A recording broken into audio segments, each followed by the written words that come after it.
अस्सलाम वालेकुम। मुशीज़ स्टोरी के तमाम सुनने वालों को ढेरों दुआएं और प्यार भरा सलाम।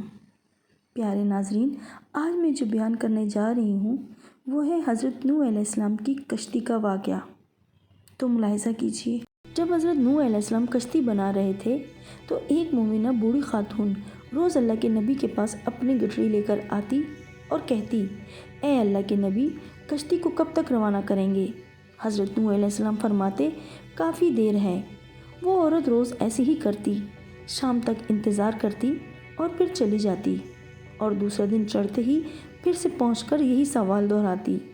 एक दिन हज़रत नूह अलैहिस्सलाम ने फरमाया कि ए मोमिना खातून, जब जाना होगा तो तुम्हें सबसे पहले बताया जाएगा। और फिर यूँ हुआ कि एक दिन अचानक से तूफ़ान आ गया और कश्ती रवाना हो गई और नूह अलैहिस्सलाम ने उसे ना बुलाया। मौजज़ाती तौर पर हज़रत नूह अलैहिस्सलाम को इस बुढ़िया को बुलाना भुला दिया गया। तूफ़ान ने पूरी दुनिया में हर तरफ तबाही मचा दी। जो इस कश्ती के सवार थे, अल्लाह के हुक्म से सिर्फ वही ज़िंदा रहे। तूफ़ान थम जाने के बाद हज़रत नूह अलैहिस्सलाम ने सोचा कि इस शहर को जाकर देखूं जहां से चला था। तूफ़ान ने वहां क्या तबाही मचाई है। जब नूह अलैहिस्सलाम वहां आए तो देखकर चौंक गए कि इतने बड़े तूफ़ान के बाद किसी के बचने की कोई उम्मीद नहीं है और यहाँ एक झोंपड़ी दिखाई दे रही है जिसमें दिए की रोशनी ने उसे रोशन कर रखा था। वो देखकर ठटक गए और तकबीर बुलंद की तो वही बुढ़िया अपनी गठरी उठाए नमूदार हुई और बोली, या नबी अल्लाह, कश्ती तैयार हो गई है और आप मुझे लेने आए हैं, चलिए। तो हज़रत नूह अलैहिस्सलाम ने हैरत से उसे देखते हुए फरमाने लगे, रुको मोमिना खातून, क्या तुम्हें कुछ भी पता नहीं कि यहाँ क्या हुआ है? तो वो कहने लगी, ए अल्लाह के नबी, आप फरमाएं कि ऐसा क्या हुआ है जो मेरे इल्म में नहीं है। तो फरमाया कि इतना अजीम तूफ़ान था जिसने रूहे ज़मीन पर कुछ ना छोड़ा। तेज़ हवा और बारिश आई, क्या तू ला इल्म है? बुढ़िया बोली, ए अल्लाह के नबी, एक दिन थोड़ी बारिश के साथ कुछ बादल भी गरजे थे। नूह अलैहिस्सलाम ने आसमान की तरफ देखा और फरमाया, मेरे अल्लाह, ये क्या माजरा है? अल्लाह तबारक ताला ने नूह अलैहिस्सलाम पर वही नाजिल की कि ए नबी, इस बुढ़िया के दिल में तुम्हारी मोहब्बत है और तुमने इसे पाबंद कर दिया था और तुम्हारा वादा था निजात की कश्ती में साथ ले जाने का, तब जबकि तुमने अपना वादा पूरा नहीं किया। लेकिन ए नूह, मैं तुम्हारे वादे का ज़िम्मेदार था, इसलिए ये बुढ़िया मेरे हुक्म से अजाब से महफूज रही। हज़रत नूह अलैहिस्सलाम जिस झोंपड़ी में सोते थे, इनका आधा जिस्म झोंपड़ी के अंदर और आधा जिस्म झोंपड़ी के बाहर होता था। नूह अलैहिस्सलाम ने 950 उम्र पाई थी। जब हज़रत इज़राइल अलैहिस्सलाम आपकी रूह कब्ज़ करने आए तो पूछने लगे, आपने इतने साल इतनी छोटी झोंपड़ी में कैसे गुजार दिए?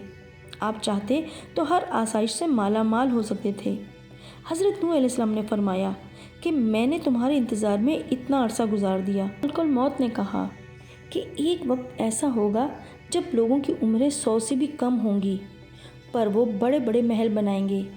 इस पर वो फरमाने लगे कि मुख्तसर सी ज़िंदगी के लिए इतना लंबा सोचना, अगर मैं इस ज़माने में होता तो अपना सर सजदे से ना उठाता। हज़रत इब्ने अब्बास से मरवी है कि कश्ती की लंबाई 200 गज़ और चौड़ाई 600 गज़ थी। सोरी रहमतुल्लाह अलैह फरमाते हैं कि हज़रत नूह अलैहिस्सलाम को कश्ती के अंदरूनी व बैरूनी हिस्सों में तारकोल यानी डामर अच्छी तरह से मलने का हुक्म मिला था और हदायत की गई थी कि कश्ती के सामने का हिस्सा बुलंदी को उठा हुआ हो ताकि वो पानी को चीर सके। और कश्ती की ऊंचाई 30 गज़ थी और 3 मंजिला थी। कश्ती के ऊपर एक ढक्कन था जिससे वो बंद कर दी जाती थी, यानी आजकल उसे आबदोस का नाम दिया जाता है। हज़रत नूह अलैहिस्सलाम कश्ती बनाने में मसरूफ़ थे। कौम के सरदार आपके पास से गुजरते हुए कहके लगाते, मजाक उड़ाते, उल्टी सीधी बातें कसते। और जब कश्ती तैयार हो गई और अज़ाब इलाही आने से पहले अल्लाह रब्बुल इज़्ज़त ने हुक्म दिया कि हर किस्म के जानवरों का एक एक जोड़ा कश्ती में रख लो और जो ईमान लाए हैं उन्हें भी हमरा ले लो। नूह अलैहिस्सलाम ने अहकाम खुदाबंदी के मुताबिक वैसा ही किया और अल्लाह पाक की इबादत में मशगूल हो गए। तूफ़ान के आसार नुमायाँ होने लगे तो ज़मीन के हर कोने से पानी उबलने लगा।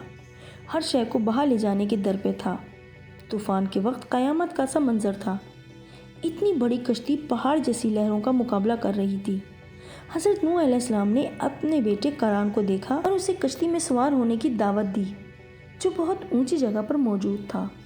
اس نے کہا، ابا میری فکر نہ کریں، میں سب سے اونچے پہاڑ پر چڑھ کر بچ جاؤں گا۔ انہوں نے فرمایا، آج رب کے قہر سے کوئی نہ بچ پائے گا۔ اسی اثنا میں دونوں کے درمیان پانی کی بہت بڑی لہر حائل ہو گئی اور وہ پانی میں غرق ہو گیا۔ حضرت نوح علیہ السلام نے اپنے بیٹے کی مغفرت کے لیے دعا کی، اے پروردگار، تو نے میرے گھر والوں کی بخشش کا وعدہ فرمایا ہے، یہ بیٹا بھی میرے گھر والوں میں سے ہی ہے۔ اللہ پاک نے فرمایا کہ اس کے اعمال اچھے نہیں ہیں، وہ تیرے اہل کا نہیں ہے۔ یعنی نوح میں لہریں بہت اونچی اور بلند تھیں کہ انہوں نے روئے زمین کے پہاڑ تک ڈوب کر تہس نہس ہو چکے تھے۔ حضرت نوح علیہ السلام کی پہاڑ نما کشتی صرف اللہ کی مدد سے خوفناک اونچی اونچی بکھرتی لہروں میں تیرتی پھر رہی تھی۔ حضرت ابن عباس سے مروی ہے کہ اس کشتی میں 80 اخشاش تھے اور ہر شخص کے ساتھ ان کا کنبہ بھی تھا، اور سب کشتی میں 150 دن رہے۔ پھر اللہ پاک کے حکم سے کشتی کا رخ مکہ مکرمہ کی طرف ہو گیا۔ 40 دن کشتی بیت اللہ کے گرد چکر لگاتی رہی اور پھر جبل جونی کی طرف رخ موڑ گیا۔ کشتی پھر وہیں ٹھہر گئی۔ پھر حضرت نوح علیہ السلام نے اہل زمین کی خبر گیری کے لیے ایک کوے کو بھیجا۔ کوے نے واپس جانے میں تاخیر کر دی کیونکہ زمین پر بکھرے مرداروں پر جھپٹ پڑا تھا۔ پھر اس کی خبر کے لیے کبوتر کو بھیجا تو جب واپس آیا تو چونچ میں زیتون کا پتا پکڑا تھا اور پاؤں کیچڑ سے لتھڑے تھے، جن کو دیکھ کر حضرت نوح علیہ السلام نے اندازہ لگایا کہ زمین خشک ہو چکی ہے۔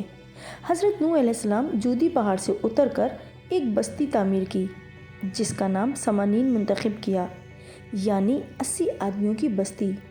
اسی دوران ایک مرتبہ صبح کو بیدار ہوئے تو ہر آدمی کی زبان بدل چکی تھی، یعنی 80 زبانیں تھیں۔ لوگ ایک دوسرے کی زبان سمجھ ہی نہیں پا رہے تھے۔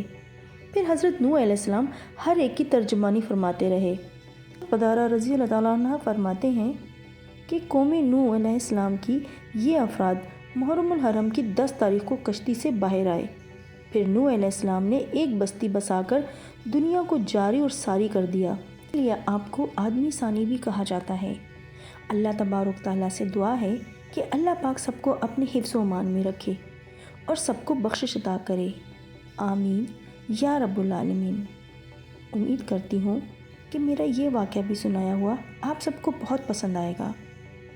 میرے چینل کو سبسکرائب کریں، لائک کریں، شیئر کریں اور کمنٹ کر کے مجھے بتائیے کہ میرا ہر واقعہ، ہر کہانی آپ کو کیسی لگی۔